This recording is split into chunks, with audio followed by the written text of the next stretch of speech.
District Legal Services Authority Bishnupur amadi Legal Literacy Club ST John English School Nambol ga khutsamnrga School asimktada nongmagi oiba Legal Awareness Program ama pangthokkhre. National Legal Services Authority NALSA gi makhada Bharat pumbagi oina paikhalakpa asa awareness support help and action standard operating procedure towards eliminating child marriage 2025 ki manung chanba 100 days intensive awareness campaign for child marriage free Bharat haiba thoram adugi manung channa Manipur State Legal Services Authority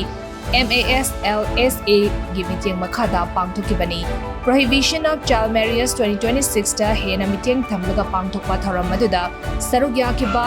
Samom Ibsen Chairman District Legal Services Authority Bishnupur, Srimati Vineshwari Maivam Secretary District Legal Services Authority Bishnupur, R.K. Nirmala Devi Principal ST John English High School Nambol, Maitan Kaisangbom Gopendro Singh Vice Principal ST John English High School na President Member Oina Daisafamki. Thoramadugi mapung oiba topic ani Prohibition of Child Marriage Act 2006, 100 Days Intensive Awareness Campaign on Child Marriage, Free Bharat Amadi Child Marriage, a barrier in nation's development Haibasida, Samom Ibjen, Chairman District Legal Services Authority Bishnupur Amadi, DH Sudhir Council System LACDS Bishnupur Anina Mathang Manau Naina, Resource Person Oina Wangangki.